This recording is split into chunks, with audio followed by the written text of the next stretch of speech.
Hello to all my story lovers. Today in this video I am going to read the next chapter of Goldfish Don't Take Bubble Bath. In the last video we read 1 to 4 chapter. Now in this video I am going to read 5th, 6th, 7th, 8th chapter. Now are you excited? Okay, then I'm going to read for you an awesome idea. When Abby was nearly at the front door, she had a thought. One of the books from the library explained about the different types of fish food. Maybe she should bring it along. It might be useful. The books were in a heap on her bed just as she found the one she wanted. She heard a muffled sob. It came from the closet. Abby sighed. The closet was one of Tess's favorite hiding places, especially when she was scared or upset. Abby went up to the door and tapped on it. "I'm sorry, Tess," she said. "I shouldn't have talked to you like that in the library. I just lost my temper, that's all." There was no reply, but Abby could hear Tess sniffing. "Look, I said I was sorry. Are you going to be mad forever? Please come out of the closet." Tess blew her nose with a loud snort. Abby groaned impatiently. This could take a while.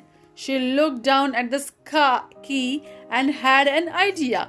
"I'm going over to check on Speedy and Slowpoke. Do you want to come?" For a moment there was no response. Abby was ready to give up and leave. Let Tess point in the closet all afternoon if she wanted. But then the door slowly opened and the Tess stepped out. Her eyes were red and puffy from crying. Abby felt bad all over again. She shouldn't have lost her temper at the library. After all, Tess was only a little kid. She held out her hand. "Come on, let's go see the fish." Usually, Abby hated the little sister tagging along after her. It was one of her pet peeves. But if it made Tess feel better, this time would be worth it. Besides, they were just going down the hall. How much trouble could one little sister be? Abby unlocked Mrs. Wilson's apartment door and slipped the keys into the string around her neck. She heard the soft clink of the metal on metal. Now 2 keys hung there. She wondered how many of the kids in her class were responsible enough for 2 keys. Feeling very grown up, she led Tess to the aquarium. It sat on a little table in the kitchen. Mrs. Wilson had let her feed the fish once before, so Abby knew where all the supplies were kept. "Don't touch anything," she instructed Tess. "Just watch what I do." Tess panted, her puppy dog eyes pleading with Abby. "Nope, this is my job," said Abby firmly. "If anything goes wrong, Mom will never trust me again. So hands off." Tess growled unhappily but didn't argue. She turned to watch Speedy and Slowpoke swimming in a lazy circles. Abby inspected the shelf under the aquarium. It was crammed full of boxes and bottles. She looked at the labels: vinegar, dish detergent, baking soda. She knew the fish food was in there somewhere. Finally, she spotted a round jar with a picture of fish on it. The label said herbal water purifier. Nope. Abby pushed it aside. Behind it was another jar with a yellow plastic lid. "Goldfish flakes," she read thematically. She picked it up. The instructions were on the back. Goldfish should be fed every day. She read out loud. Feed no more than the fish will eat in a few minutes. Avoid overfeeding. Will not cloud water. This win. Abby could tell she wanted to be the one to feed the goldfish. Sorry, Taz, she said, shaking her hand. This is my big chance. If I do a good job with Speedy and Slowpoke, then maybe Mom will let me do it again sometime. Abby stared at Tess, forgetting the fish food in her hand. What a great idea! Why hadn't she thought of it sooner? If she couldn't have her own pet, then maybe she could take care of other people's pet. She could start her own business.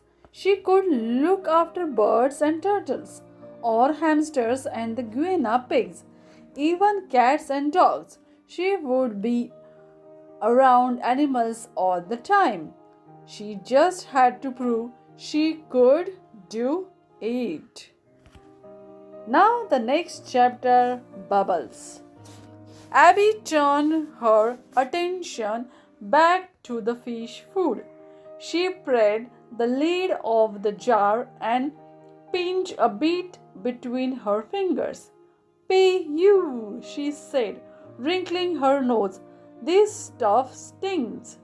Tess leaned over to catch a whiff. She screwed up her face and sneezed. Oof, she said in disgust. Oh well, I guess they like it, said Abby. She sprinkled the flakes on the top of the water, and Abby and the Tess watched as the goldfish swam eagerly to the surface. They gobbled up every speck. Do you think they miss Mrs. Wilson? Abby wondered out loud. It's so hard to tell. They sure don't look like it. But maybe they are really lonely and just can't show it. Tess pressed her nose to the glass. Don't worry, Tess, said Abby. Seeing the distressed look on Tess' face, fish probably don't even have feelings. She watched Speedy and Slowpoke swim around and around in their tank. They didn't seem to notice much. They certainly didn't look sad. They don't care, Abby finally decided. Fish aren't like real animals, you know. Abby put the flakes away and went over to the sink. She found an empty jug and started filling it with water from that tap. I read that you should replace some of the water every few days, she said over her shoulder, to get rid of the ammonia. If it builds up too much, the fish will die. I will leave this jug out overnight, and by tomorrow the water will be the exact same temperature as the water in the tank. Plus, all the minerals and stuff will have a chance to settle to the bottom. Tess was quiet, which didn't surprise Abby. There's not usually a whole lot of conversation when your sister acts like a dog. Abby hummed under her breath as she waited for the jug to fill up. There, she turned off the tap. I will just put this beside the tank. Tomorrow I can take some old water out and pour this new water in. I think I might even bring some lettuce. I read that goldfish like to nibble Roman lettuce. Doesn't that sound funny? She asked, turning away from the sink. The jug was heavy in her hands. But it's true, Abby continued. You just hang the lettuce over the side of the tank. Abby stopped talking. Tess was standing in front of the aquarium, blocking her view. She had a strained look on her face. What's wrong? Abby asked nervously. You look funny. Tess whimpered. Abby started to get bad feeling. Move, Tess. This jug is heavy. Tess whimpered again. She stood with her back to the tank, her eyes wide, but she didn't move. Finally, Abby pushed her aside. What she saw made her mouth drop open. For a moment, she just looked at the aquarium, speechless. She blinked. Bubbles? She croaked. There were bubbles everywhere. They foamed out the top of the tank. They ran down the sides of the glass and they crept across the floor towards Abby's feet. Now, the next chapter, Abby to the rescue. Tess! She cried. What happened? Tess ran to hide behind a kitchen chair. She crouched down on the floor with her hands over her face. Her shoulders started to shake. Abby glanced helplessly around the kitchen. She practically threw the water jug on the counter, not caring if half the water splashed out. She began yanking open drawers. She had to find some towels or washcloths. Even a sponge would do anything to soak up all those bubbles. Tess! Abby shouted furiously. What did you do? Tess looked up. Her face was wet with tears. She began to hiccup. I just wanted to make them feel better, she said in a tiny, scared voice. Who? Abby demanded, not understanding. Speedy and Slowpoke. Tess hiccuped. I just wanted to cheer them up. Abby found the linen closet and scooped up the armload of towels. She flung them on the floor and frantically started to wipe up some of the bubbles. But the more she wiped, the more the bubbles spilled out of the tank. You said fish don't have feeling, said Tess, her voice wavering. But I think you are wrong. So I wanted to make them feel better. Abby couldn't believe this was happening. Feel better? She repeated. Tess nodded. I always feel better when I have a bubble bath. So I thought. Abby felt her stomach clench. Goldfish probably didn't like a soap in their water. What if they died? What would she tell Mrs. Wilson? How would she explain it to her parents? Her business would be ruined. She would never pet sit again, ever. Abby jumped up and stared at the tank. This was no time to lose her head. Bubbles foamed out the top in a steady stream. Thinking fast, Abby unplugged the pump. The aquarium grew silent. Bubbles still oozed down the glass, but slowly now. She had to get the fish out of there. Speedy and Slowpoke were still swimming around, but she thought they looked a little weak. At least they were still alive. She had to save them. She needed something to scoop them out on the water with. A coffee mug hung from a small hook above the counter. Stepping over the soggy towels, she grabbed it. Abby took a deep breath and lowered her arm into the tank. The water instantly soaked through her shirt, plastering it to her arm. Frightened, the goldfish attempted to flee. They swam this way and that, avoiding the mug at every turn. Hold still, she cried. I am trying to save your lives. Abby dragged the mug back and forth through the water. Who would have thought goldfish could swim so fast?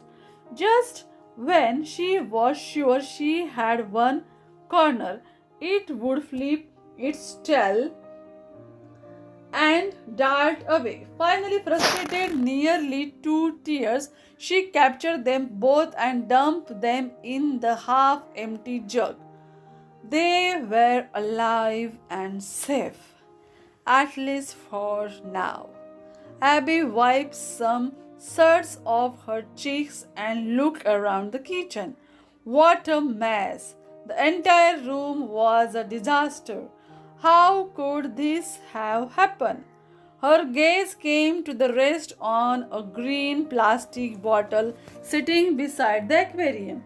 She didn't need to read the label to know what it was. Dish detergent. And it wasn't hard to guess why it was sitting there.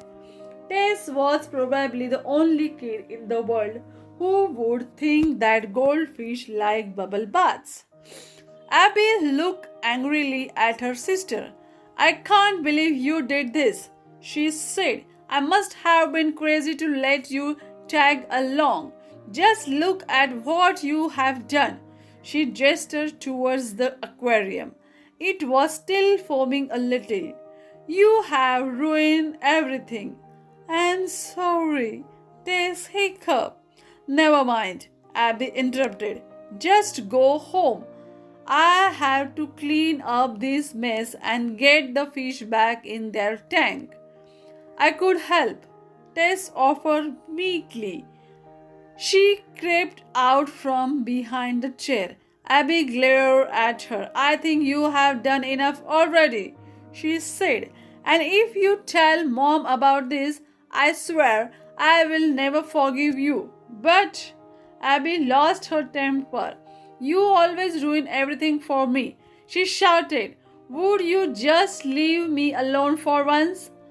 Tess left without saying a word. Now it was just Abby and the goldfish and the mess. She sighed. Somehow she had to get everything back to normal.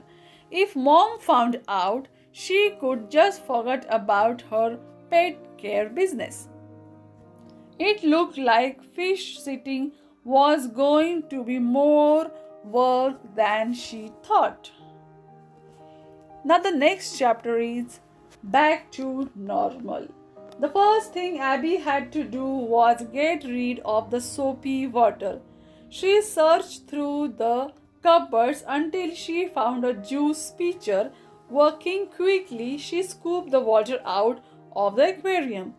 Then she took out all the pebbles along the bottom and put them in a bowl to be rinsed. She did the same with the plastic plants and the funny little castle the fish liked to swim through. Next, the aquarium had to be rinsed out. Abby lifted the empty tank and carried it across the kitchen to the sink. She turned the tap on and washed away every last bit of soap. She scrubbed the glass clean, taking extra care in the corners. She began filling the tank with water. It was almost half full when she realized she had a problem. I will never be able to lift this, she cried. The aquarium was easy enough to carry when it was empty, but there was no way she would be able to lug it back to the table full of water. Excited, Abby scooped out most of the water. She carried the aquarium back to its table. Now it was ready to be filled.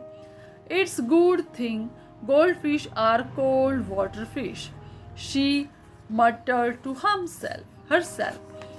This meant that all she had to do was get the water as close to room temperature as possible.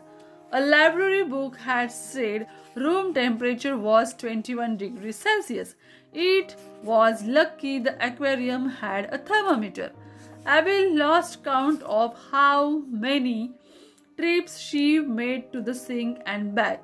By adding hot, then cold, then more hot again, she was able to get the water to 20 degrees Celsius, close enough. Whenever she felt like quitting, she looked at Speedy and Slowpoke in the water jug. They didn't seem very comfortable. The jug was so small they kept bumping into one another. If they died, she would feel terrible. For the first time, Abby realized that responsibility meant a lot more than just wearing a key around her neck. When the tank was full, she put everything back in. First the pebbles, then the plants, and last of all, the castle. Finally was Speedy and Slowpoke's turn. As gently as she could, Abby lowered the water jug into the tank. Slowly, she tipped it. The water from the jug mingled with the water in the tank. I sure hope this works, she whispered. Please be okay, you guys. Speedy and Slowpoke swam out of the jug into the aquarium. Abby could hardly bear to watch. What if they floated belly up right in front of her eyes? To her great relief, the fish seemed to be perfectly fine. They swam around a bit, exploring the corners and nosing the pebbles on the bottom. They looked exactly like they had before their bubble bath. Cleaner, maybe, but perfectly normal. Abby looked around the kitchen and groaned. She wasn't finished yet. With tired sigh, she began collecting the wet towels. Done, she finally said. Her hands were red and wrinkly. Her back ached. She would never work so hard in her life. She stood near the fish tank and looked around. No one would ever guess what had happened. The floor gleamed brightly. In fact, it was probably cleaner than before.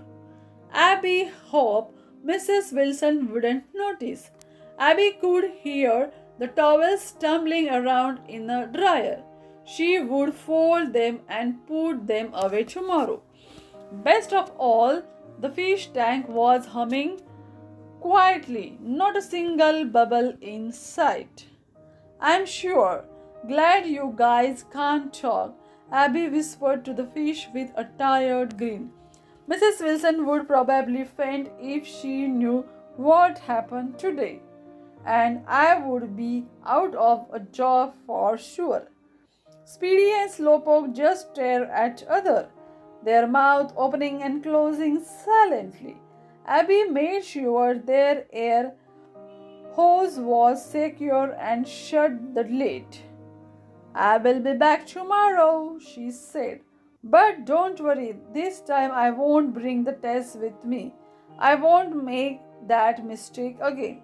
I will lock Mrs. Wilson's door, then double check it just to make sure. She left a little nervous. What else could possibly go wrong? Now, this is the end of the chapter 8. The next part will cover in the next video. Keep watching, subscribe my channel, like this story. Bye bye.